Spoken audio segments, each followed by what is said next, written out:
What's up, everyone, and welcome to another episode of the Fantasy Holics podcast.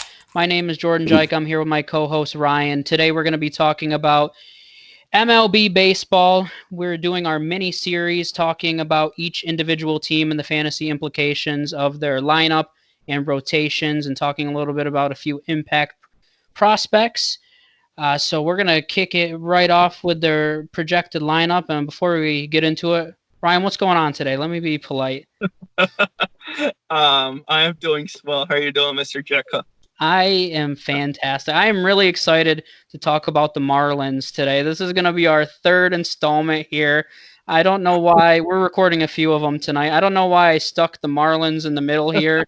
We probably should have just gotten them out of the way right in the beginning, but we'll talk a few minutes about the Marlins.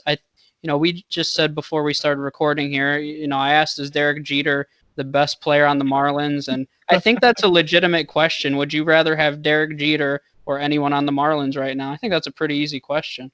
I'm taking Derek Jeter, baby. All day. How old is he now? Like 46? Uh-huh. Probably He looks somewhere good around for his age. Throw him in the outfield. Or throw there. He him in short. legitimately would probably start at short. I know they have Miguel Rojas right now. I'm pretty sure he's their starting shortstop, 100%. He'll start everywhere. But starting off with their lineup here, we have Jonathan Villar, who a guy in our group absolutely loves. I wish that we had him on. But at the same time, this would be a 35 million minute podcast if we were to have him on. He absolutely loves him. Yeah. And he's probably one of the only fantasy relevant players on the entire Marlins roster. He's going to be playing the outfield this year, which a lot of people didn't expect. So he's going to gain that eligibility and keep some of the same eligibilities of last year, specifically second base, which I think is key. We've talked about it before, being a very shallow position. He's going around pick 60 right now, which, given how many steals he has, he's going to steal right around 40 bases. He is leading off, so he will score some runs. I don't know how or who's driving him in, but I mean, he did score 111 runs last year with the Orioles, so that's a bad lineup too. So really, maybe he's team proof. But the one thing I will say, he had a decent number of home runs last year, and I really don't expect him to keep that volume up. I think he's more of a 15 home run guy. I think he had around 25 last year. That would be the one thing I expect to go down. But any thoughts on Villar for your buddy Zach out there? He's gonna kill me, but I like Villar. I don't like his situation because not only did he face the so elite AL East pitchers outside of maybe two, he has to face. He's in the NL East, and he has guys like Strasburg, Corbin, DeGrom, Syndergaard. No, he's facing all-star caliber pitchers. On top of that, he has no one else around him in the lineup. And last but not least, he's in a ballpark that's twice the size of Camden Yards, I want to say. Right. And that's why I don't expect the home run potential either. No way. I mean, I'll do 20 home runs, but I don't know how the Marlins are going to drive in 11 runs in general this year. Yeah, for the whole season combined. But he's got potential. He really does have 25-90. He was an all-star with not only the Orioles but with the Brewers before as well. Yeah. So the talent's there, but the talent isn't there around him, which scares me. So I have him at 25-80. Yeah. And this is a kind of a random question, but do you put guys that have multi-position eligibility higher, or is that irrelevant to you? It yes and no. I'll put it like this though: if there's a guy like Villar, what's he going in round pick like 50-ish? 60, yeah. So right around 6th, 7th round, right around there. I would take him there. I would take him because of the eligibility. Because people tend to like to do that with a trading tactic of, you see this, and this, and he's got second, third, and outfield, or second shortstop and outfield. So it gives you a bargaining chip to play with in a way, but I wouldn't plan on keeping him into the season. Yeah, I think some people overvalue the multi-position eligibility, which is, I think you kind of mentioned it. That's great when you're trading. When people are like, Yeah. "Ooh, he has multiple positions," I'm like, "Okay, cool." I mean, I will take the advantage where if I can swap him into a different spot so I can play an extra hitter one night, there's an advantage to getting 4 extra at bats and potentially getting more production. But overall, I think people way overvalue it. Yeah, and I mean, this topic is just going to be about Jonathan Villar. I was actually prepping before we started doing the episodes before. I was like, there's no one to talk about in the Marlins. And I was like, oh, maybe we could do like the 2003 Marlins, when they had Dan Ugla and Mike Lowell and everyone else. You want to talk about the old days with Juan Pierre and Luis Castillo? And Pudge, let's do it. Is Josh Beckett still on the team? Dontrelle Willis? Josh Johnson, that 1-year wonder. But if there's one thing the Marlins are good at, it's having good prospects that are really good for them and then never do anything again. That's the one thing they have going for them for sure. And then they either trade away their prospects and then they actually give up on them too soon. Yeah. So. They're one of those organizations too. Has nothing to do with fantasy, but they don't have a ton to talk about fantasy wise. They're one of those organizations where for the past, almost 15 years probably now, I have no idea what they're doing or what their direction is. It seems like they've been rebuilding for 15 straight years. That's where if I was a fan of the Marlins, I mean, if you're out there, say hello because I've never met you, but I don't know if you exist. But man, it's frustrating. It's kind of like the Browns, but even in recent years, I see where the Browns are going a little more so than before. But man, the Marlins never have any direction. They don't, and it's like my Redskins. I hate to say it, but generally, we just live in Danny's world, Yeah. But I will say this about the Marlins. They were headed in the right direction in 2011, 2012, when they had Stanton in his prime. You had Jose Fernandez. You had your ace. And it all just one day you woke up and rest in peace, Jose Fernandez. I mean, he was a delight to baseball. Yeah. But it's like since he passed, that organization, it just went downhill fast, man. And it's horrible. Because I like Fernandez a lot. But. Yeah, not only was he one of the best pitchers in baseball, he was really fun to watch. He was very passionate, and he was, doing the fist pumps, and he was fun to watch. Oh, yeah, he would do a little trash talking in there, too, which the game, he got that edge, and he backed it up every time. He was NL Rookie of the Year, too. Yeah. I mean, it was just a shame what happened to him, and after that organization, it fell fast.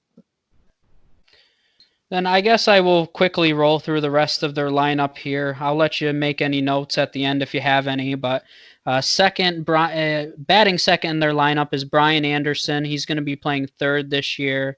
And I guess one of the overarching themes, I personally, and you and I actually texted about this a few months ago, I like targeting situations for players. I know George Springer is a good example for you. Yeah. He's in a good lineup at the top of it. And he's going, around pick 50. That's great value. And that's kind of my problem with the Marlins is if you want to target a good situation, they're clearly not. So even a guy like Brian Anderson, I was looking through his statistics a little bit earlier today, and, he has a little bit of pop, a little bit of speed. His average isn't terrible, but, I don't want to take him even if it's with my last pick because he's in a terrible situation. The only thing he has going for him is he's hitting behind Villar, the only guy that's going to get on base.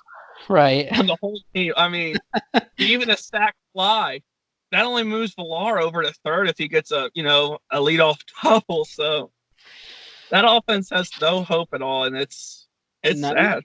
Yeah, no, and when I went through it too, I mean, no hope is a great description for it. Corey Dickerson's batting third for him. He hasn't shown really much since he left the Rockies. He's a perfect example of a guy that put up numbers in Coors and then never did anything again. I mean, that's exactly why when somebody leaves Coors, you're like, I don't want to touch them anymore. It doesn't really matter what caliber of player they were. Even Arenado, people say that he's a little bit Coors proof. I don't believe that. I mean, he's a good hitter on the road, but he's not going to be as elite as he is. He does offer from a baseball perspective, elite defense, which obviously has value. But from a fantasy perspective, everything's going to go down at least a little bit if he does move. I agree. Dickerson actually had some potential with Pittsburgh last year, but he just kept getting hurt. Yeah. I mean, and then who do we have after Dickerson? He's not the guy you can build a lineup around. He's not the guy you want to start building a lineup around. He's a guy that you can put in there like your 6th, 7th hitter, not your second or third. He's batting third. Batting fourth right now, they have Jesus Aguilar. He's being undrafted for the most part. He's a little interesting, actually, to me. I mean, he doesn't have a ton of guys in front of him, obviously, but he did hit 35 home runs 2 years ago with the Brewers. So being undrafted, if you're weak at first, I don't know if I'm drafting him, but I'd at least keep my eye out on him to see how he performs early in the season. And if he shows any of that power from before, he might be worth playing here and there. I agree. He's like a watch list guy. I mean, he's just another guy you don't want to, oh man, we got Jesus Aguilar, let's build our lineup around him. Right. He shouldn't be batting fourth. No way. He's a 7th, 8th guy at best, or 6th. Oh gosh. And then going through, Garrett Cooper right now is batting 5th for him. He, in my opinion, is not going to stay in that lineup too much longer. They have a few prospects that are ready to break through, and he'll probably be in there the first few months so that they have more control over their prospects. Jorge Alfaro is after him, batting 6th. He's shown a little bit of potential at catcher, but once again, terrible situation. I'd rather take a catcher in a better lineup. Yeah, I'd rather take a guy like Will Smith. Yeah, all day, every day. Yeah, and it's honestly around the same pick number too. So, Will Smith all day, every day, twice on game day. Then number 7, we have Isan Diaz. He's another guy, if you're in a dynasty league, I keep an eye on. He's being undrafted in redraft leagues.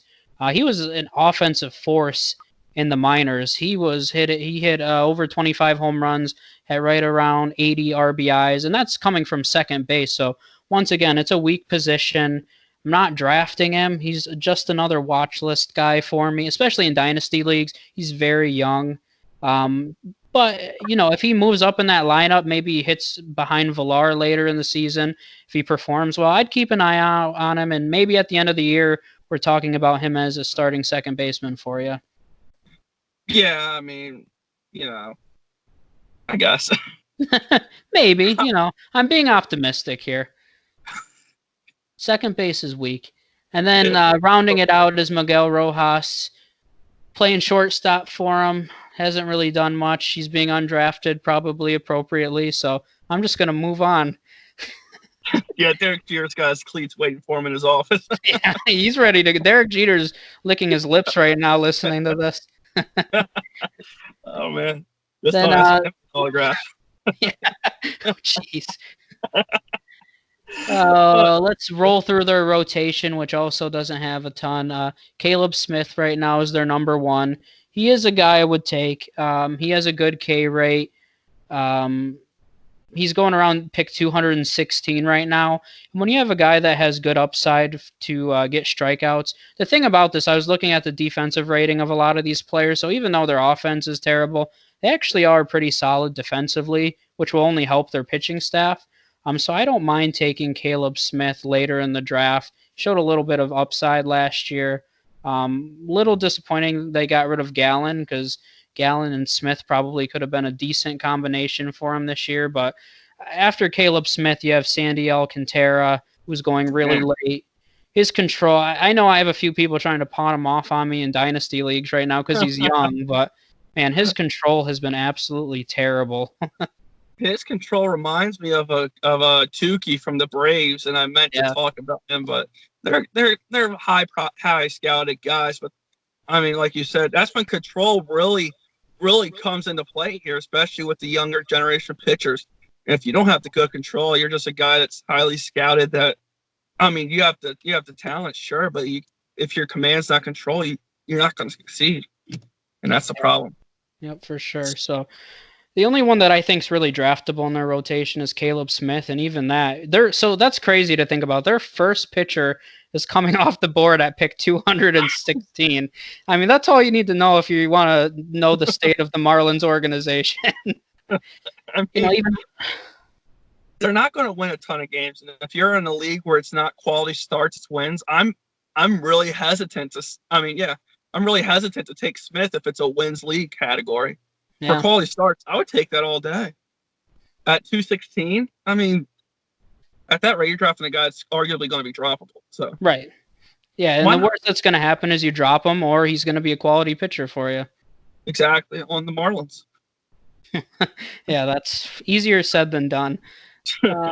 Bottom half of their rotation, nothing relevant here. Jose Urena, Pablo Lopez, Jordan Yamamoto. He's shown a little bit in the minors, but still not touching him. Their bullpen right now, Brandon Kinsler is technically listed as the closer. Not going to probably have too many opportunities to get saves. He's been going undrafted, and he's their starting closer, and he's been going undrafted in quite a few leagues. So that's really all you need to know about that situation. I mean, if you're really desperate for a closer, I guess. With your last pick, yeah, if it's a saves only, maybe. I'm sorry in advance if you have him on your team. Sincerely yours true at the Holics. Yeah. With all the love. I'll even kiss it for you. Okay, let's move into the prospects quickly here. They do have a few prospects once the season gets rolling that I do expect to debut. First one I'll start with is Edward Cabrera. He had a huge breakout season in Double-A last year, and I mentioned it with previous prospects. If you see a pitcher make a big move in Double-A, that's when my eyes start to open. And even still, in a few dynasty leagues that we had, he is still being very undervalued. I've seen him go around pick 70 to 80 in minors drafts, and that is way too late for a guy that had a huge season. And I mean, I personally think that if he was in their rotation right now, he would slot in as their number one guy. And I think you'll see him in very short order. I agree. I mean, he's a pitcher, so he controls his own destiny in a way. And as long as he can continue making strides and making the next jump, I don't see why he wouldn't, be called up immediately. I mean, that's not. What else do the Marlins have to lose at this point? Yeah, and that's really what I have to say about all of their prospects here. I have 5 listed here. So you have Cabrera and Sixto Sanchez pitching for him. I mean, they would probably be the number 1 and 2 pitchers for him. Not guys that I'm picking up as soon as they get called up, but keep an eye out. And if they show the potential, and if the Marlins build, they might be worth stashing. In the outfield, you have Jesus Sanchez, who probably needs a little more time in AAA.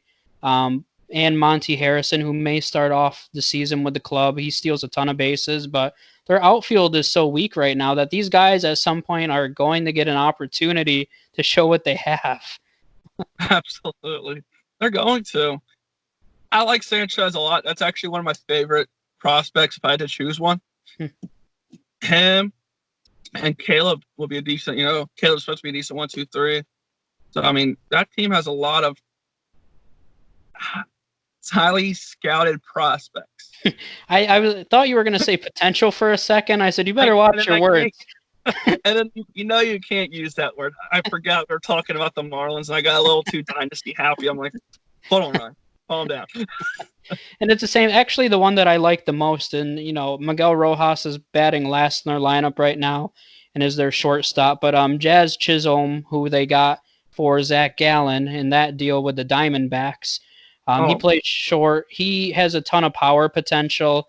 I think he had around 20 home runs, 70 RBIs, around that range. Really low average, a really high K rate, which doesn't always translate well. So I expect to see him up. He's the kind of guy, just because he has that offensive potential, don't pick him up early because he has a high K rate. It's going to take time for him to adjust. But in the long run, he's a dynasty stash for people that are looking to go in that direction.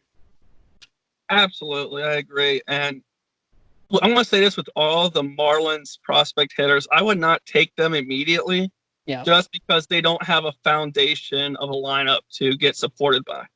Right. So none of those prospects are the immediate impact guys like Franco, Gore, Mize, etc. They're not, they're not impact, pro ready impact. Right, yeah, and we talked about drafting situations, and that is not the situation to be in. So, Nope, I agree 100%. anything else you want to add before we finish up this riveting episode on the Marlins? I mean, I think that's it. That's a All take. right. That's all that we have for the Marlins. So thanks for watching today. Make sure you subscribe to us on YouTube. Check us out on our Fantasyholics Facebook. We are on Twitter at Fantasyholics1. And we appreciate you guys listening, and we'll see you for our next installment. Yeah, later, guys.